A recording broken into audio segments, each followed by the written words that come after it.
me, Mario! You all know who he is, and most of you have played one of his games, or at the very least, a game that he's in. I'm personally old enough to remember all of the originals, but I also remember how big of a deal the launch of the SNES was, and how seminal a game Super Mario World was for that system. After having played this game, it's no surprise to me why Nintendo chose the world title for Mario's latest Wii U adventure. Now, you and your friends, and yes guys, there is some simultaneous co-op, complete with less co-op friendly griefing options, such as picking each other up and throwing each other into pits. I personally did that quite a few times, but not before it was done to me. Anyways, initially you will have 4 characters to choose from at the start, consisting of the staple Mario of crew. Of course, these would be Mario, Luigi, Toad, and Peach. What's interesting here is that they are not actually clones of each other. Each one largely plays much the same as their Super Mario Bros. 2 counterparts. So if you haven't played that game and you don't know what the heck I'm talking about, here's the breakdown.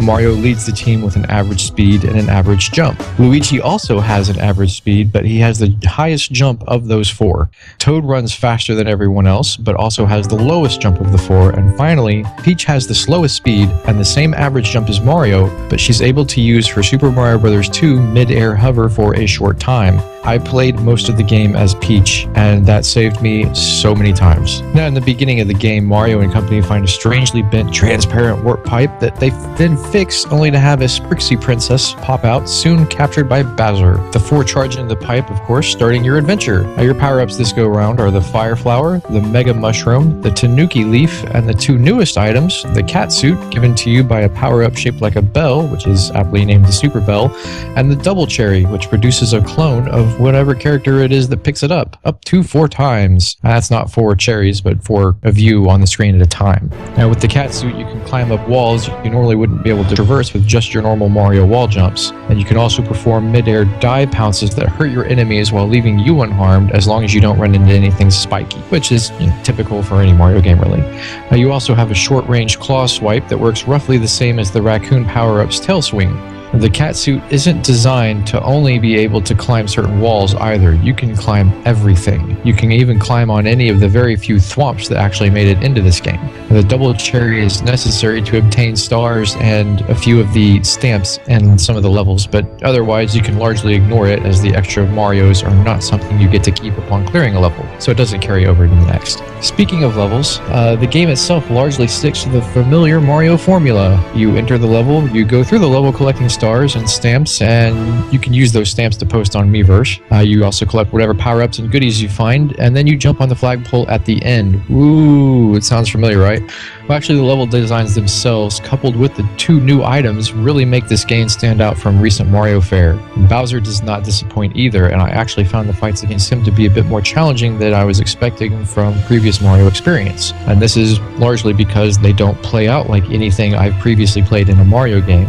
I won't say too much about what they are, but you're not going to be jumping on his head or running under him as he jumps over you so that you can hit a post at the end of a bridge. Anyways, unfortunately, the boring Boom Boom and the somewhat less boring but really not that exciting either Pom Pom make a return, and they serve as the end bosses to a few worlds and special scenarios, and I did not look forward to fighting them on any of those because they were just not interesting.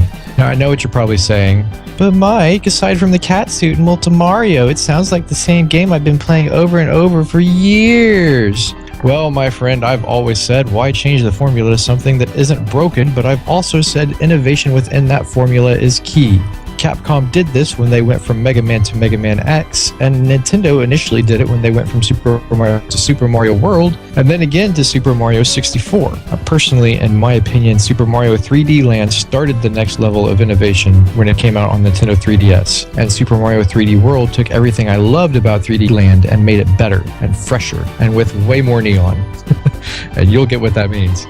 So this is the part of the review where I tell you that there are about to be some spoilers, and that if you have a Wii U and you don't have this game, you are doing yourself and your friends a massive disservice. So go get it. And spoiler, here's your spoiler warning. Still here? Alright. So one of the other things I found pretty awesome about this game was the way it tricks you into thinking you beat it before you actually do. Most Mario games consist of 8 worlds, the 8th being the last world where you fight Bowser for the final time. But you actually make it to Bowser's lava domain in World 7. And I actually thought this was the last castle because it was huge. There's only 7 Sprixie princesses, and he has the last one in this area. So when you beat Bowser, all of the previous Sprixies are waiting by the captured princess.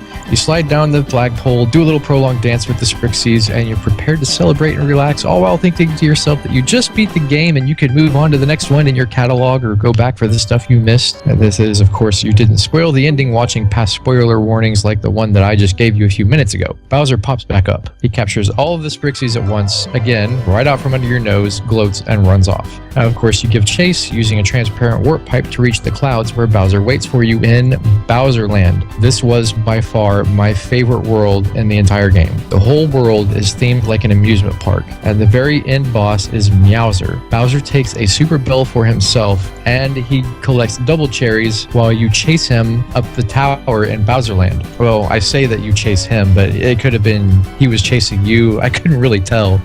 At the very top, you toss him from the tower with a POW block, and much cheering is had by all.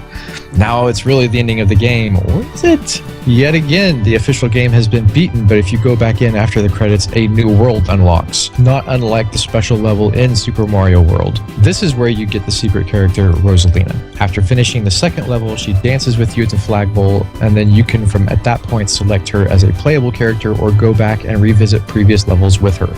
Personally, I found Peach to be better purely because of that midair hover and how it saved me from what would have been so many pitfall deaths. Now, I didn't play past this point because this was all just a couple of days ago and, work.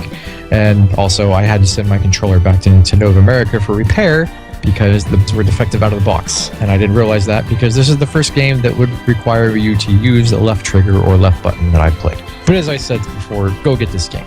Yay. Yay. Yay. Nay. Nay. Yay. Nay. Nay. Nay. Wahoo! If you don't have a Wii U, this game is worth having a Wii U to play. And also, the new Super Smash Bros. Is coming out this year, so it's definitely worth it even more now. So, go get it.